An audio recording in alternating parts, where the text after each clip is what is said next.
Not only is your body fully inflamed, but you also have stool where you shouldn't have. Stool in the abdominal cavity that's not in the intestines, no bueno.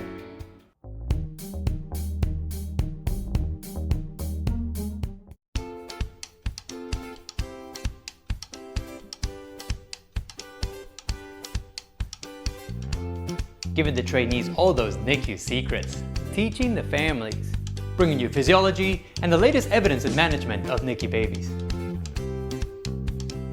Just having fun with it. All right, welcome everybody to another video. I'm Dr. Ford, the NICUDoc. Today we're going to be talking about necrotizing enterocolitis. This is a really scary disease, seen usually in preterm infants. So we're going to focus on what actually is necrotizing enterocolitis, or NEC or NEC. Who does it affect? How do you actually get NEC? What's the pathophysiology? And then how do you manage necrotizing enterocolitis? All right, and as usual, make sure you stay to the end because I always have a bonus for you guys.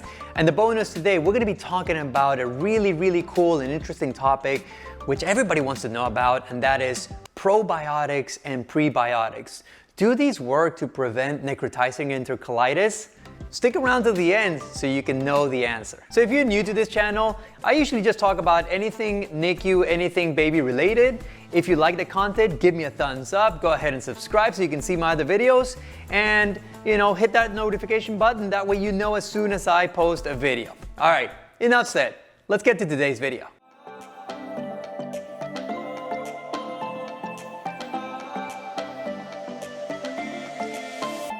So what is necrotizing enterocolitis, or NEC?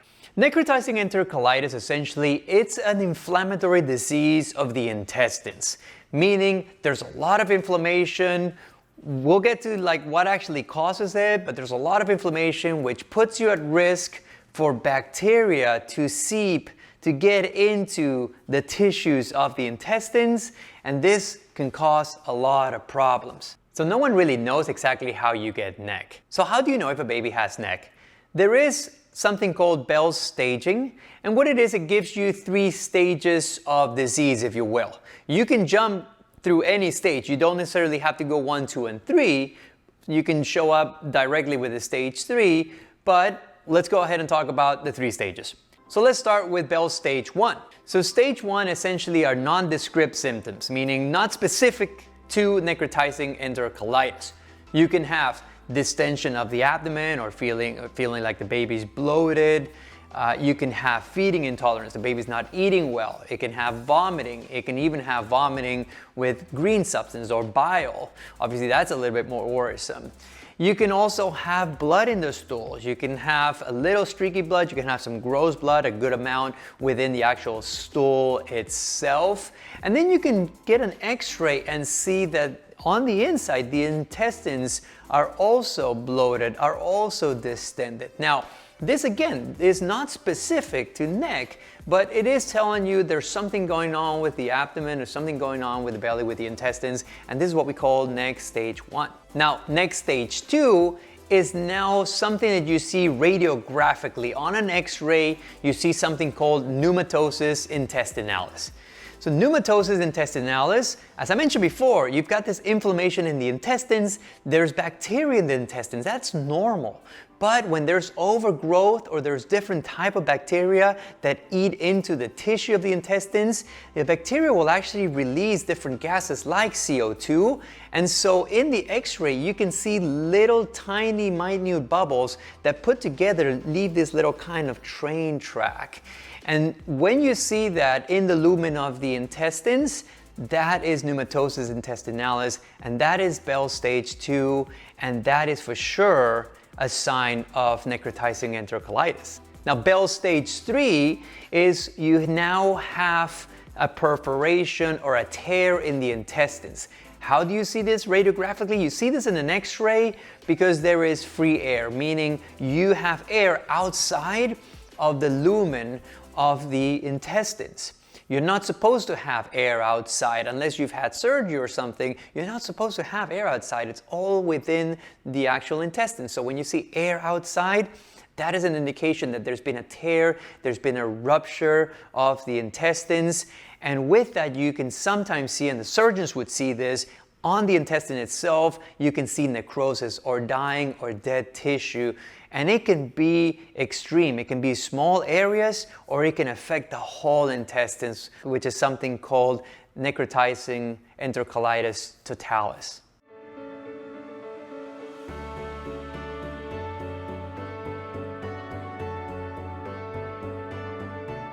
Okay, now, who gets necrotizing enterocolitis? So the population at higher risks are the babies that are less than 1,500 grams of birth weight, or gestational ages less than 28 weeks. And the more premature you are, you're at higher risk of developing NEC. The smaller the gestational age, the higher the risk. Interestingly enough, the longer it takes for you to develop the disease. In general, we see this by about 10 days. If you're born at 22, 23, 24 weeks, sometimes you see this disease develop down the road at about 2 weeks to even 3 weeks.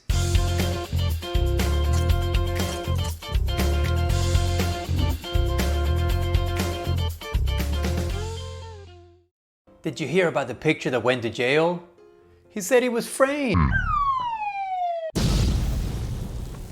Now, of all preterm babies, we see approximately 7 to 10% of babies develop NEC, but the mortality, the risk of actually dying, can be as high as 25%. A quarter of babies can die from NEC. Now, usually this is more so the babies that have developed Bell's stage 3. Remember I talked about the babies that have a tear or a perforation in the intestines, and that's where the surgeons really need to come in. We'll talk about that in the management, but really need to come in quickly to take care of that baby who has had a perforation. Now, I talked about the smallest babies having the highest risk for NEC. You can still develop necrotizing enterocolitis as a late preterm. Babies that are born 34, 35, 36 weeks, they can still develop, and actually even term babies can develop NEC. Now, this is more rare only because it's a different type of disease. Those babies that develop late preterm, those term babies that develop NEC, it tends to be a problem of perfusion. For whatever reason, blood flow didn't get to the areas of the intestines, and certain areas of the intestines are more prone to being damaged when you don't have good blood flow. So you see this, for example, in mothers that consume cocaine. You see this in cardiac problems where you're not getting good perfusion to all the organs, but an area that's very, very friable, an area that's very easily damaged are the intestines. So these type of babies, they can develop necrotizing enterocolitis as well. But again, the biggest bulk of babies that develop this are preterm babies, especially the smaller babies. Now, I do want to mention, even though we're not going to be really talking about this, there is something called spontaneous intestinal perforation, or SIPS. These are different. Even though these babies actually do also have a tear in their intestines, this usually happens within the first few days of life. And there's not a lot of inflammation. The tears happen to be in a very localized area. The babies don't even know that they have a perforation. They actually look fairly okay. They still have to be dealt with by a surgeon. You still have to take good care of them, but they don't really know that they've had a tear in their intestines. A baby who has necrotizing enterocolitis stage 3, they can get really sick real quickly. So you really need to act on those ASAP.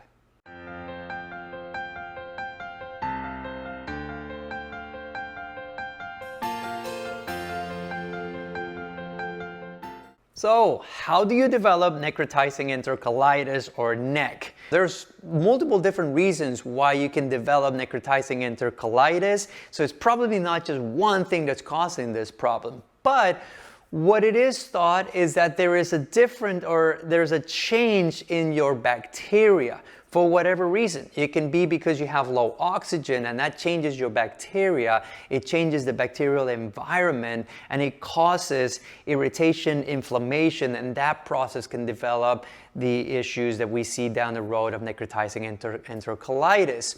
The other thing that happens is that Preemie babies, it looks like, at least from some of the research, may be prone to having a hyper response to inflammation. So as opposed to an older baby who has a change in their bacteria, they may have a little inflammation and it goes away very quickly. They can take care of that. Preemie babies, for whatever reason, they don't regulate that inflammation as well. And so if they see a change in bacteria, they may throw out a lot of messages that say, I'm totally inflamed, my intestines are really inflamed. And that whole process, and these are proteins called cytokines, these are messengers. And so when they send out these messages of inflammation, it can make the gut really, really, really sick. And that's the first, and that's the process that we see with necrotizing enterocolitis. The bacteria on top of that that's in there that gets into your tissue and then now causes, death or dying tissue with that perforation, with that tear, that really complicates things. And that's where we see that mortality, because not only is your body fully inflamed, but you also have stool where you shouldn't have. Stool in the abdominal cavity that's not in the intestines, no bueno.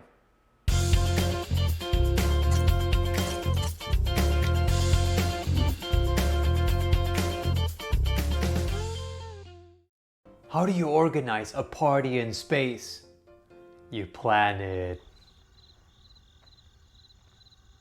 Now, this is a topic that's ongoing. There's still a lot of research that's trying to happen right now, and there may be some genetics involved in this. Why is it that two babies born at exactly the same gestational ages with exactly the same, feeding patterns and so on and so forth, one of them gets NEC, the other one doesn't? There may be some genetics to this. There may be some predisposition. Either they're more susceptible to the actual response of the inflammation, or maybe they hyperinflame themselves, as I mentioned already. So there's some genetics, and hopefully in the near future, we're going to know a little bit more about this.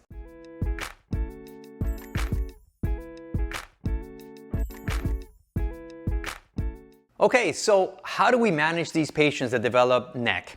So first things first is you want to stop feeds. If the baby is feeding at that moment, you stop immediately. You want to get all the contents of the stomach out. So if there's milk still there that's going to pass through the intestines, you want to stop that ASAP. So to remove the contents, we can use something called a Replogol or saline sump. Basically, it's a plastic tube that goes from your nose or your mouth into the stomach, and it sucks out continuously. Even spit and even all the gastric juice and everything tries to suck out, so nothing's going, or at least as little as possible, that's going into the intestines. Because obviously you cannot feed, you need to make sure you're still able to grow and you still need proteins, you still need carbohydrates and fats. And so we use something called TPN, or total parental nutrition, which is essentially, it's like food in a liquid form, and it goes in through your vein. Sometimes you need sort of longer access than just a few days, so you need beyond the PIV, we put something called a PIC, or percutaneous inserted central catheter, which is a catheter that goes close to or inside a larger vessel so that it can stay there longer, first of all, and secondly, you can use concentrated TPN, concentrated good strong nutrition, but it doesn't burn the actual blood vessel. So sometimes you have to do that for babies. If we feel like they really do have NEC and they're going to be not feeding for a while, then you need to have some really good nutrition so they still grow and still the brain and all the organs are getting all the good stuff they need to grow. Now, how long NPO? NPO is nil per os. It's Latin for, not eating, nothing by mouth. How long to do this? Usually most places will say 7 to 10 days. If a baby is extremely sick, if there's perforation and the baby is extremely sick, sometimes you prolong that to 2 weeks. But usually it's 7 to 10 days NPO. On top of this, you need to start antibiotics. Not because the actual bacteria are the initiation of the problem, but because remember, there's bacteria there and they're trying to get into the tissue and they're having a party in there. You need to slow that down. So we use broad spectrum antibiotics to try and cover just the regular bacteria, but also anaerobic bacteria, bacteria that do not need oxygen, that are found in the intestines, because those are the most common in the intestines. The baby will need some blood sampling. You want to make sure you get a blood culture, because obviously as it's seeding into the intestines and causing problems within the intestines, it can also get into the bloodstream through the blood vessels in the intestines, and then you get something called sepsis, which is an infection actually now within the bloodstream and in the rest of your body. So you want to make sure, again, we've talked about doing the antibiotics, but you need to get that blood culture to make sure that the bacteria isn't there already. You may also get a urine culture, you may get some other blood work to be able to look at your fighting cells or your white blood cells to look at inflammation. There's a whole set of different blood samples that we do not only initially to evaluate, but then kind of to follow to make sure that the other organs are still doing okay, that they're not feeling this big, scary inflammation. Sometimes the liver can get sick from this necrotizing enterocolitis because the blood vessels actually pick up some of that bacteria, and you can even get something called portal venous air, which means that the bacteria, we talked about all this production of CO2 and all their gases, well, it's going now into the liver. That's not a good sign. That means that NEC is definitely advanced. It's getting closer to stage 3 if it isn't there already. When the baby develops severe NEC, you may be at a stage 2 and it may be progressing, it may be looking worse, the baby may be sick. You want to consult your surgeons, your pediatric surgeons. Why? They can be there looking and immediately know when there is a perforation, when we see that on an x-ray or on exam. Sometimes you can feel, although really it's an x-ray that tells you there's a perforation. You call your surgeons, they've been involved, they act quickly. The quicker you act on a perforation, the better it is for the baby. The surgeons will decide whether you can use a drain, which is basically a little kind of plastic tubing or flappy tubing that you put into the sides of the abdomen to get rid of that stool that's come out into the abdomen. You don't want it to stay in there. Sometimes they do have to open the abdomen, clean things out, and be able to actually look at areas. If there's a lot of areas of dead intestines, dead tissue, they might have to snip that, take it out, and be able to do what are called ostomies, where you basically grab the intestines, you pull them out to the skin, you put a little bag there so the baby stools into that, and it allows the intestines that's on the inside to recover a little bit.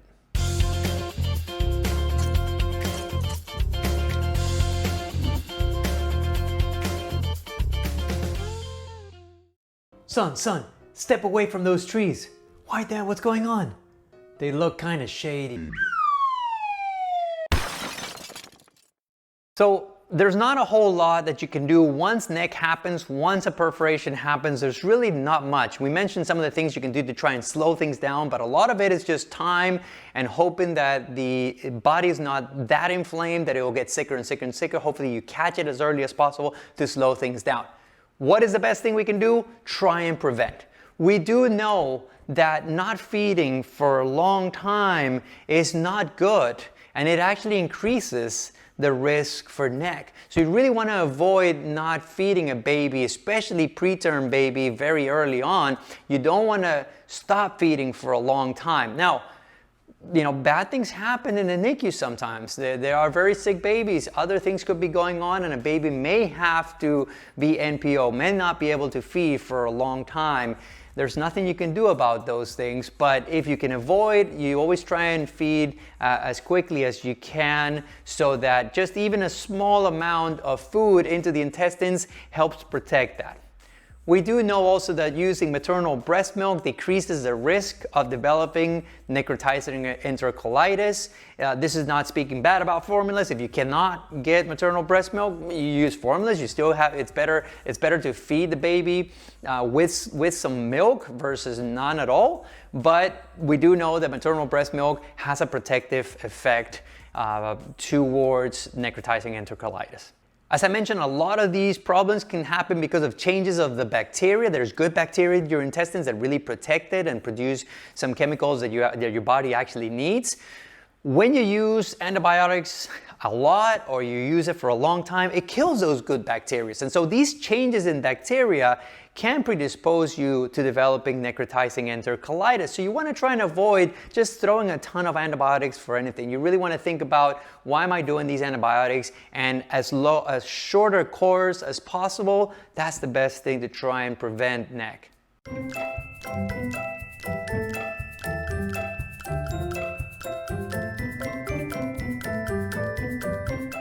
So you guys are awesome. You stuck to the end. Hey, it's getting close to Christmas time, so here's your gift. let's talk about probiotics and prebiotics. So probiotics, what are they?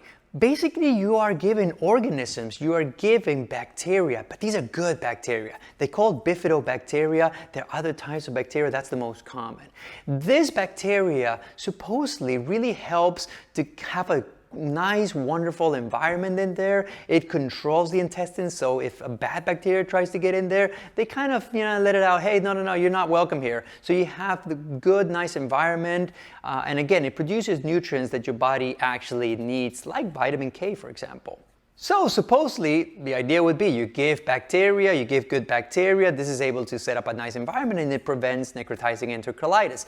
That's what the studies are trying to look at right now. And small studies actually do show that there may be a decreased risk in necrotizing enterocolitis by using these good bacteria.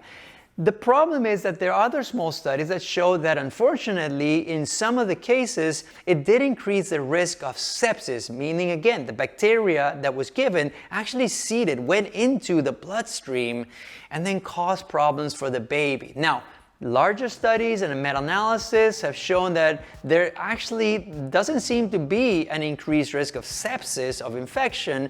It actually is the opposite effect. It actually seems to decrease the risk of having sepsis and that necrotizing enterocolitis I talked about. The main problem right now though is, as opposed to doing an actual medication, trying to dose bifidobacteria, trying to dose these probiotics is extremely difficult. It's not like you can say, okay, go ahead and give this baby 20,000 colonies of bifidobacterium. Unfortunately, it's not down to the colonies. It's very difficult to produce between two different drugs, if you will, of probiotics. You may have one baby receive 10,000 and another baby receive 50,000. So how do you regulate that? How do you make sure that the babies are not getting too much, and then you could increase the risk of sepsis, of that, that bacteria seeding into the bloodstream and causing problems?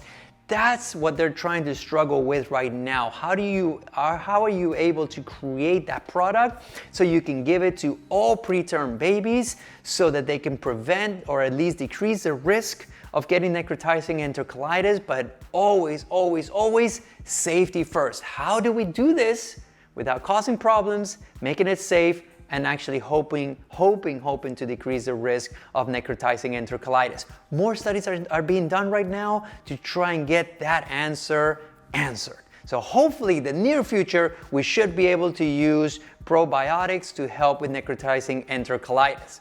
Now, what are prebiotics? Prebiotics are essentially minerals that you can give to help these good bacteria to grow into the intestine to improve the environment. This is still kind of dubious type of research that really hasn't been shown to be much benefit as opposed to probiotics. That research has only been done in small studies, so that still has a little bit more stages to study before we can really say that, oh, prebiotics also helps for necrotizing enterocolitis. Hypothetically, it should make a difference. It should improve, being able to build your own healthy bacteria should work, but I think more studies to come on prebiotics. I hope that soon we can get these big studies of probiotics so that we can get this really scary, bad disease in the NICU taken care of and minimizing that in all babies, not just the preterm babies. All right, so thank you again for sticking with me till the end. I hope you really like this video. Please, again, go ahead, hit that thumbs up, subscribe if you haven't done so, hit that notification button. That way you can see every time I do a video. I try and get a video in within 1 to 2 weeks. I hope you really like this, and hey, if you have any questions or any experiences, please go ahead and let me know in the comments section. Also follow me on Instagram, the NICUDoc. I'm always posting stuff every day. I really appreciate you guys. Take care, and we'll see you with the next video.